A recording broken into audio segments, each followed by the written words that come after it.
जय Hind cadets. Unit राजकीय स्नातकोत्तर महाविद्यालय देवली के यूट्यूब चैनल पर आपका पुनः स्वागत है। जैसा कि क्रम चला आ रहा है उसी क्रम को सतत रखते हुए आज हम एनसीसी गान एवं एनसीसी ध्वज के बारे में जानेंगे, अर्थात एनसीसी सॉन्ग और एनसीसी फ्लैग के बारे में जानकारी प्राप्त करेंगे। ये एनसीसी सॉन्ग आपकी स्क्रीन पर आपको दिखाई दे रहा है। इसके जो शब्द हैं अथवा लिरिक्स हैं वो मैं आपके लिए पढ़ देता हूँ।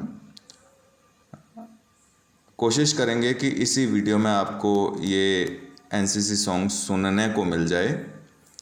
इसके शब्द हैं, बोल हैं, हम सब भारतीय हैं, हम सब भारतीय हैं, अपनी मंजिल एक है, हा हा हा एक है, हो एक है, हम सब भारतीय हैं।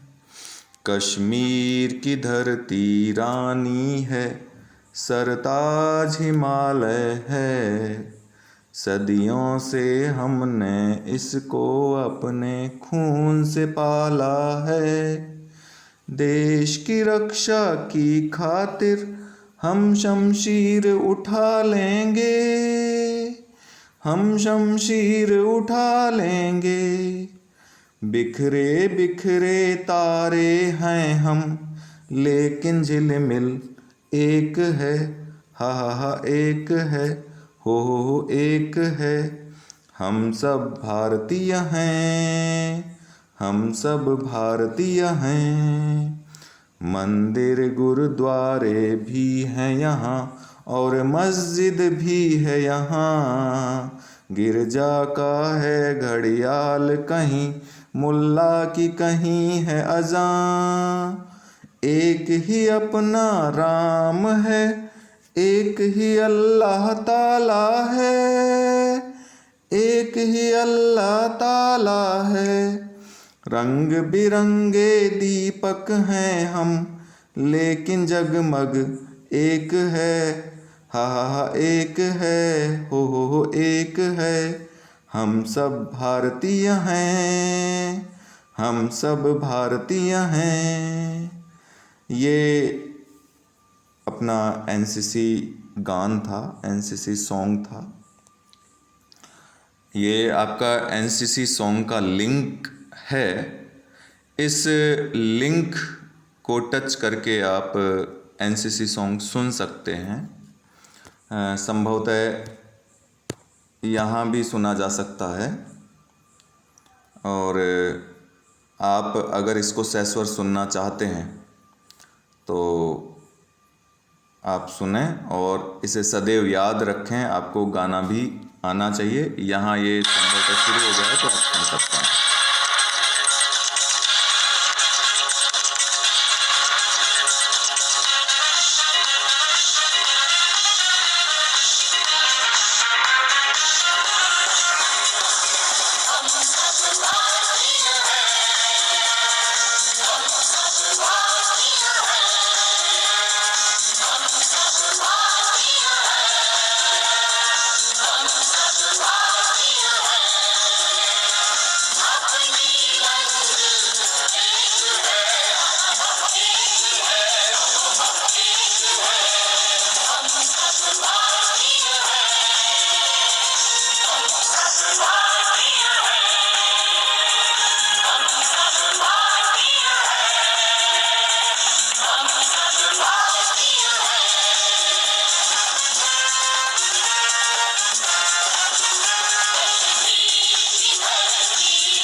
तो आपने बिल्कुल संगीत के साथ एनसीसी सॉन्ग सुना।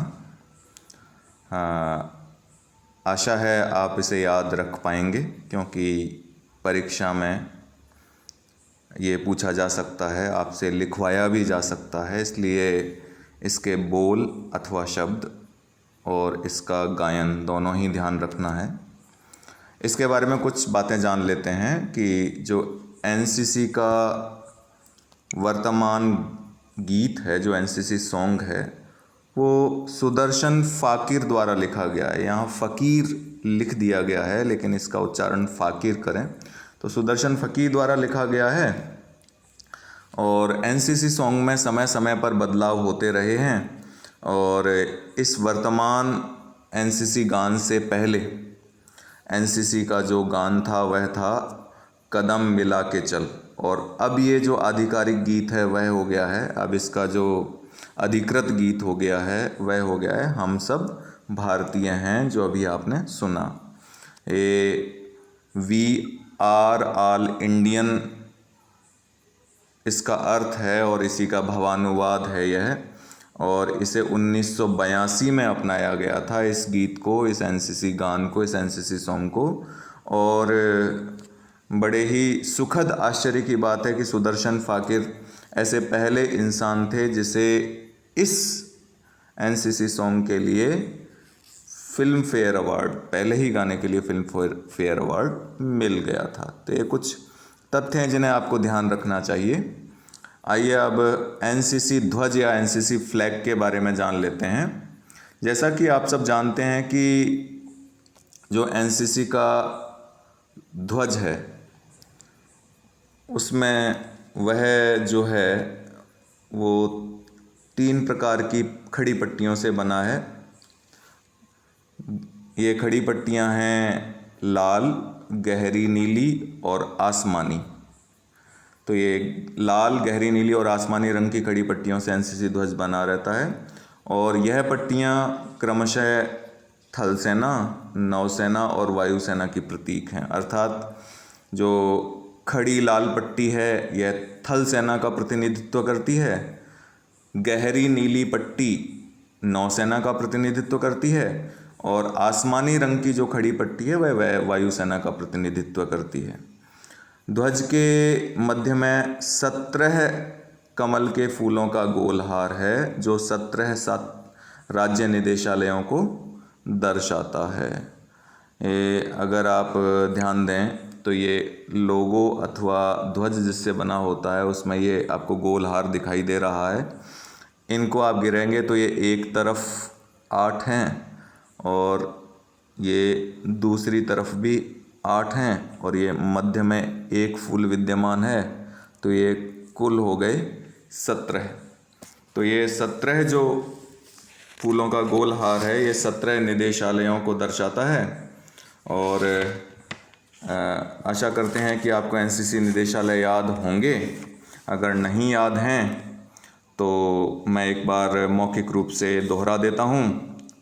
आप कोशिश कीजिएगा याद करने की कि ये वही हैं।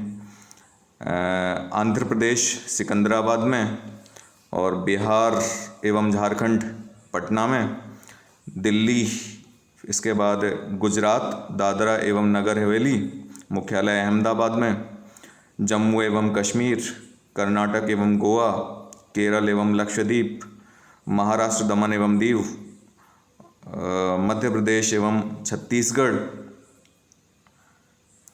ये हो गए 9। 10वां हो गया ओडिशा, 11वां अरुणाचल प्रदेश, असम, मणिपुर, मेघालय, मिजोरम, नागालैंड एवं त्रिपुरा।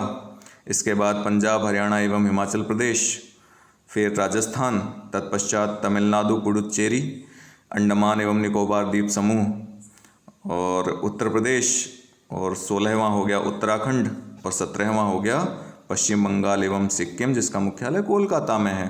तो ये 17 राज्य निदेशालयों का प्रतिनिधित्व करते हैं। 17 कमल के जो फूल बनाए गए हैं सुनहरे अक्षरों में, और साथ ही इस हार के मध्य में सुनहरे अक्षरों में एनसीसी लिखा गया है। ये आपको दिख ही रहा है हिंदी और अंग्रेजी में। और एनसीसी का आदर्श वाक्य एकता और अनुशासन नीचे लिखा रहता है।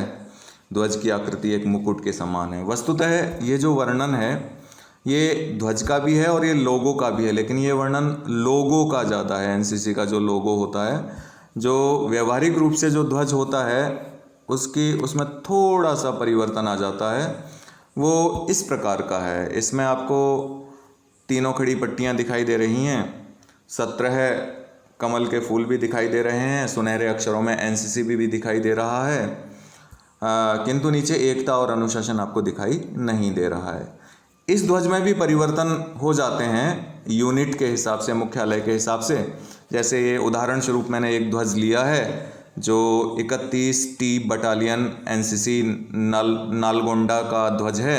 आप देख रहे हैं इसमें लाल खड़ी पट्टी है, गहरी नीली खड़ी पट्टी है, आसमानी रंग की खड़ी पट्टी है, बीच में हिंदी और अंग्रेजी में सुनहरे अक्षरों में एनसीसी और राष्ट्रीय कैडेट कोड लिखा हुआ है। 17 जो कमल के फूल हैं वो भी बने हुए हैं। इसके अतिरिक्त जो यूनिट का नाम है वो ऊपर लिखा हुआ है और नीचे स्थान का नाम भी लिखा गया है। तो ध्वज बनाते समय ऐसे परिवर्तन हो जाते हैं। तो ये आपके एनसीसी गान और ध्वज से संबंधित जानकारी थी। आज का गृह कार्य आप अंकित कर लीजिए, जो महत्वपूर्ण है कि एनसीसी गान के रचयिता कौन हैं, अर्थात एनसीसी सॉन्ग किसने लिखा है। इसका उत्तर आप जानते ही हैं, और नहीं जानते हैं तो आप पीपीटी को पुनः देखकर जान सकते हैं, अथवा इसी पीपीटी को पीडीएफ फॉर्म में जब आपके व्हाट्सएप ग्रुप पर डाला जाएगा तो आप उसमें देख सकते हैं। आज के लिए बस इतना ही। जय हिंद और धन्यवाद।